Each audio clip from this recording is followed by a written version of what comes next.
The alarms blared in a jagged, dissonant pattern that shook Captain Mira Holt from the edge of unconsciousness. The gravity plating flickered beneath her boots, causing her to stumble and slam against the jagged wall of the corridor. The emergency lights painted everything in deep crimson, shadows stretching and twisting like claws along the shattered bulkheads. Smoke choked the air, tinged with the sharp bite of burning circuitry. Mira coughed hard, forcing herself upright, ignoring the pain in her ribs. Her ears rang, but through the noise, she caught the strained voice of Elias Tran crackling through her calm. Bridge breached, life support failing, power loss imminent. The words hit harder than the shrapnel embedded in her arm. She pushed forward, ignoring the blood trickling down her sleeve, focusing only on survival. The corridor opened into chaos. The forward was a shattered ward, sealed by emergency shielding that flickered dangerously. Through it, Mira could see stars that twisted and pulsed unnaturally, like ripples on a black ocean. Out there, something writhed, not a ship, not debris, but a shimmering curtain of energy that bent light itself. The proximity alarms shrieked again as the Seafarer drifted ever closer to the edge of that shimmering abyss. Elias stumbled toward her, soot covering half his face. His eyes were wide, panicked, but he still clutched the manual override tablet like a lifeline. Main reactors down. The backups holding but only for life support and emergency systems. If we can't stabilize attitude control, we're going to roll straight into that gravity well. His voice cracked on the last words. Mira grabbed his shoulder, steadying both of them. Where's Novak? Elias shook his head. He went out to the hull 2 minutes ago. He's trying to reroute power directly to the maneuvering thrusters. Mira clenched her jaw. Outside the ship, the vacuum was hostile and forgiving, but Novak was the best engineer the fleet had. And if anyone could, a solution and an impossible pressure, it was him. She slammed her hand against the comm panel. Novak, repaired. The response was static at first, then a breathless voice crackling through. I'm on the starboard array. Found a ruptured conduit. Trying to bypass it now, but the field interference it's like the wires are humming in my skull. Mira exhaled slowly. You've got 2 minutes. Then we're dead weight.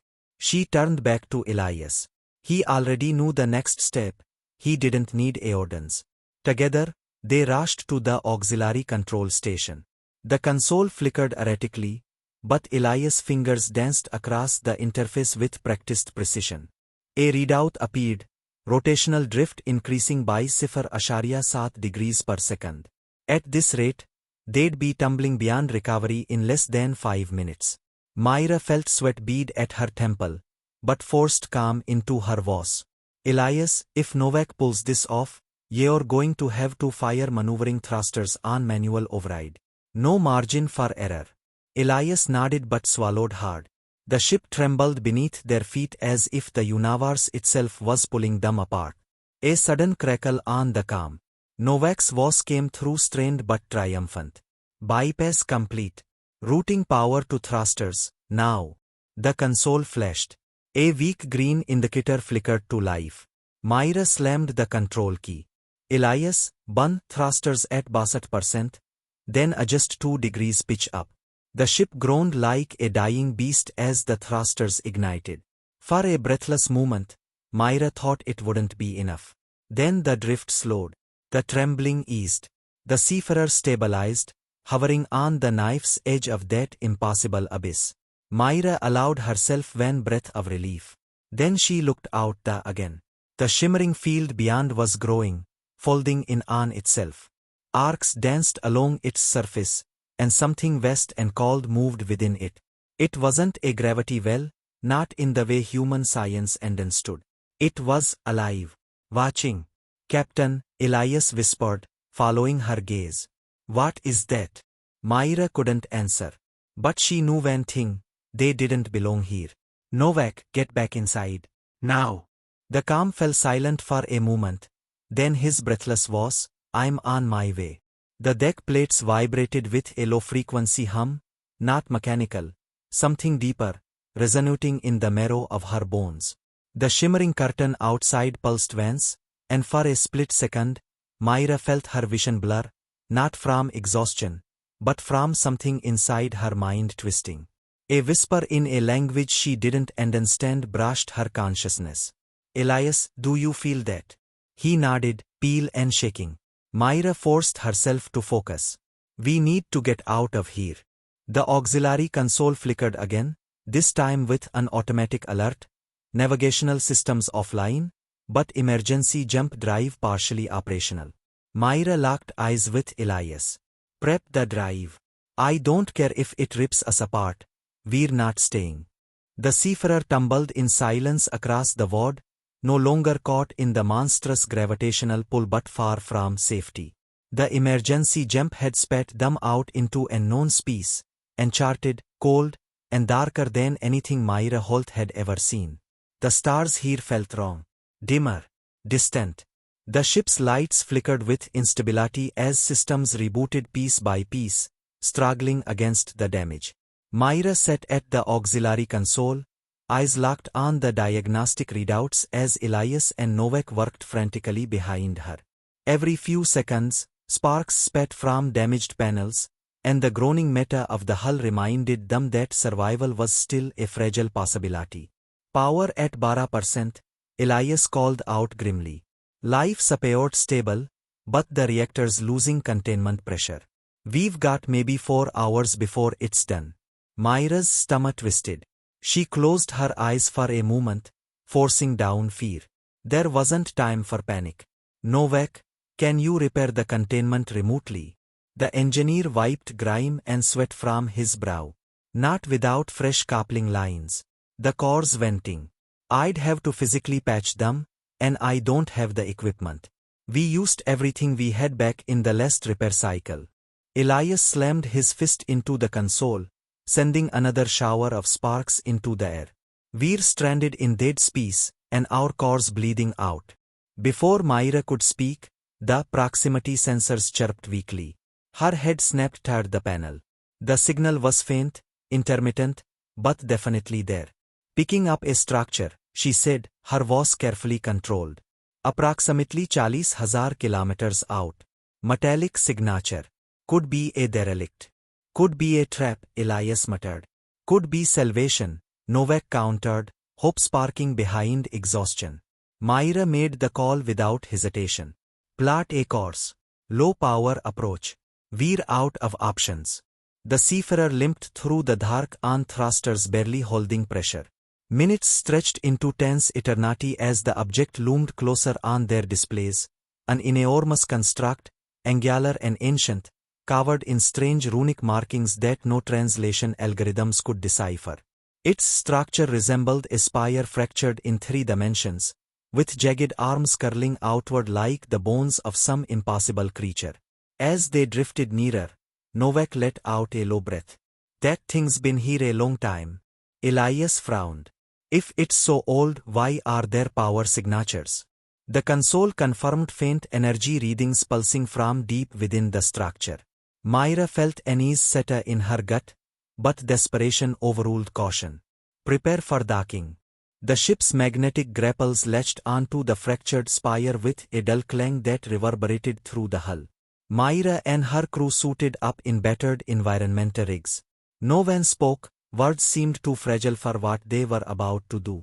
The airlock hissed open, revealing a passage of black matter and strange translucent material that shimmered with faint inner light. Gravity here felt off, shifting with subtle pulls that made balance difficult. They advanced slowly, weapons drawn, every step echoing against silence so profound it pressed on their eardrums. Elias scanned the walls. "These aren't just markings, they're instructions." Mira glanced at the shifting glyphs, lines bending and reforming as if responding to their presence. She didn't know what they said, but the intent was clear. This place was not meant to be disturbed. The corridor widened into a chamber filled with geometric pillars pulsing with faint energy. In the center hovered a crystalline sphere, larger than a person, spinning slowly in defiance of physics. Beneath it, an ancient console flickered to life as they entered, responding to their presence. Novak approached with reverence and fear. His gloved fingers hesitated over the strange interface. Permission to attempt interaction, Captain. Mira nodded once. Proceed. Carefully. Novak tacked a sequence, and the sphere pulsed. Light expanded around them, holographic projections of galaxies spinning, collapsing, and forming anew.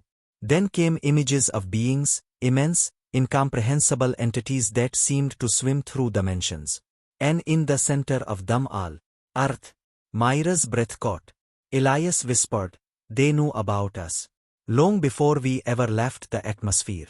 The projections shifted to show ships, primitive human vessels, encountering these entities and surviving. Not through power or technology, but through something else entirely. Mira felt it like a whisper against her consciousness: resilience, defiance, the refusal to break. The hologram changed again, showing the Seafarer itself, tumbling toward destruction, and then righting itself. Novak exhaled shakily. "I think they're showing us we were never truly alone. Maybe even watched." The console dimmed, and in its place, a new sequence began. Instructions for repairing containment fields, written in symbols and equations more advanced than anything humanity had discovered. Mira felt cold clarity settle over her. "They're offering help." Elias swallowed hard. "You're leading us into something far bigger than we understand." Mira turned toward the console. "Either way, it's our only chance." The emergency repairs had worked, barely. The Seafarer drifted free of the alien structure, its reactor humming steadily thanks to the impossible knowledge gifted to them. But the air in the cockpit remained thick with tension. Mira sat forward in her command seat, eyes locked on the forward display, where a field of swirling gravitational anomalies lay ahead, distorting space like liquid glass. Novak adjusted the ship's course nervously, while Elias scanned the growing chaos. "Captain," Elias said quietly, "that's not just a gravitational field. There are structures inside." Myra's heart clenched. The alien projections they had seen in the spire had hinted at something vast and terrible, sleeping between dimensions.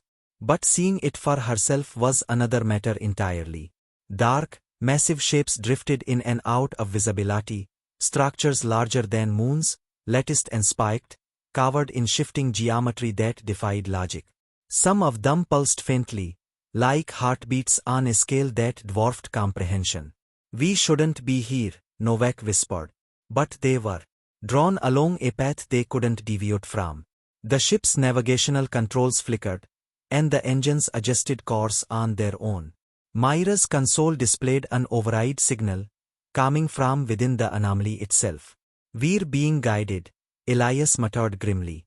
Myra's voice was steady, though her hands trembled slightly on the armrests. "We stay the course." The Seafarer passed into the heart of the storm. Colors bled across reality, streaks of blue and violet and impossible reds searing across the hull as the ship trembled. Systems flickered dangerously, but Mira could feel it, a presence. A consciousness pressing against her mind, ancient and vast. It wasn't hostile, but it was aware. Ahead, a shimmering rift opened. Beyond it lay a chamber unlike anything they had ever imagined, a void suspended in nothingness, filled with colossal stone monoliths drifting in a orbit around a singular point of light. The monoliths turned, shifted, and locked into position as the Seafarer entered, forming patterns that resonated deep in Myra's chest, as if the entire chamber were a machine waking from hibernation. The ship settled gently onto an invisible platform. Silence followed. Then the light at the chamber's center flared, and a projection appeared, not holographic, but something more. A presence made visible. It took the form of a towering figure, cloaked in shifting starlight, faceless and immense. Its voice wasn't sound but thought, projected into their minds with pristine clarity. "You are far from home, child of soul." Mira felt her breath catch. The entity's presence was overwhelming but not oppressive. She gathered her thoughts and responded silently, unsure how but instinctively understanding. "We didn't come here by choice." "No," the presence agreed. "But you came. And that matters." Elias and Novak stood frozen beside her, eyes wide, barely breathing. Mira pressed on. What is this place? The convergence, the being answered. Where the currents of probability meet. Where civilizations choose to rise or be forgotten. Myra's heart pounded. Why us? The presence's form shifted, and for a moment, it resembled humanity itself, countless faces flickering in and out of existence. Because your kind remembers fear, but does not surrender to it. You defy extinction. You endure chaos and emerge stronger. That is rare. The monoliths began to hum, low vibrations that reverberated through the ship. The entity continued, there is a war coming. When beyond your understanding. But you will stand at its center. Myra swallowed hard. We're not ready. You never will be, the presence replied gently. But readiness is not required. Only choice. The light dimmed slightly. This gift will not be given lightly. Accept the burden, and your species will become part of the tide that shapes galaxies. Refuse and return to the dark, forgotten. Myra's gaze met Elias's, then Novak's. Their expressions mirrored her own fear and awe, but also resolve. Humanity had never been about certainty. It was about survival, adaptation, and stubborn hope. She took a deep breath and faced the presence. We choose to stand. The chamber pulsed with blinding light, and the monoliths shifted once more, their patterns completing. Energy surged into the Seafarer systems, rewriting code, reinforcing hull structures, embedding knowledge far beyond human science. The presence's final words echoed in their minds as the rift began to close. Then remember this moment, when fear could have ruled you but did not. The chamber vanished, and the Seafarer found itself once more in cold space, but not the what they had known. Before them lay the galactic core, stars burning brighter than ever, and pathways stretching into unknown territory. Elias exhaled slowly. What just happened? Myra didn't have the words. But she knew one thing with certainty. They hadn't just survived. They'd been chosen. The Seafarer drifted silently through the calm after chaos, its hull reinforced with knowledge and power humanity had never dreamed of. Myra sat in the command chair, hands folded tightly, eyes locked on the forward, as the crew quietly went about their tasks. The stars outside looked different now, brighter, sharper, and somehow more vast. They weren't just ponds of light anymore. They were destinations, choices, futures yet unwritten. But with that awe came weight. Novak's voice broke the silence, picking up signals. His tone was hushed, reverent, encrypted, layered, too advanced for anything we've encountered. Myra nodded. Let's hear it. A soft chime filled the bridge, and then the sound came. A chorus of voices in strange harmonies, layered like 1,000 conversations happening at once. But within the noise, there was structure, intent. It wasn't communication. It was orchestration. Elias' fingers flew over his console. Their starship movements. Massive formations converging on the core. Myra's heart clenched. The war they spoke of. The ship's new systems, now partially symbiotic with the alien knowledge they had been gifted, interpreted the signals faster than human tech could. The display lit up, showing entire fleets, some vast and sleek, others brutal and jagged, drifting toward a single convergence point. Myra recognized none of the configurations, but instinct told her they were old. Ancient civilizations, long silent, now mobilizing. And then she saw something chilling. A small cluster of vessels, moving against the tide. Primitive by comparison. Crude, hastily armored, radiating desperation. Those are human ships, Elias whispered. The bridge fell silent. Novak turned slowly in his seat. We're not the only ones who've stumbled into this. Myra rose, her decision already made. Set course for those ships. Maximum speed. The Seafarer's engines responded with power they had never wielded before, surging forward effortlessly. Space folded and danced around them. They closed the distance in moments that felt like eternity. The human ships came into view, battered explorers, science vessels, civilian craft converted for defense. They were holding formation, but they were hopelessly outmatched. A colossal alien warship loomed in the distance, weapons already charging. Mira clenched her fists. They had moments at best. Elias, she ordered, open a direct channel. All frequencies. Static crackled, then the signal stabilized. Mira's voice rang out, steady and commanding. This is Captain Mira Holt of the Seafarer. Stand down. You are not alone. The human ships didn't respond, but they hesitated. The enemy vessel, however, did not. Energy lanced toward the convoy. Shields to maximum. Mira barked. The Seafarer moved like thought itself, intercepting the blast. The energy struck their hull and dispersed harmlessly. The ship's alien systems absorbed and redirected the attack, scattering the beam into harmless streams of light. On the bridge, Elias gasped. They can't touch us. The alien warship paused, recalculating. The human ships finally responded, a shaky voice breaking through the calms. This is Commandant Rains of the USS Venture. Identify yourself. Mira smiled grimly. Friend. Hold position. She turned to Novak. Weapons. The Seafarer's weapon systems activated, folding out from hidden compartments, their design alien and elegant. Mira pointed toward the enemy ship. Fire.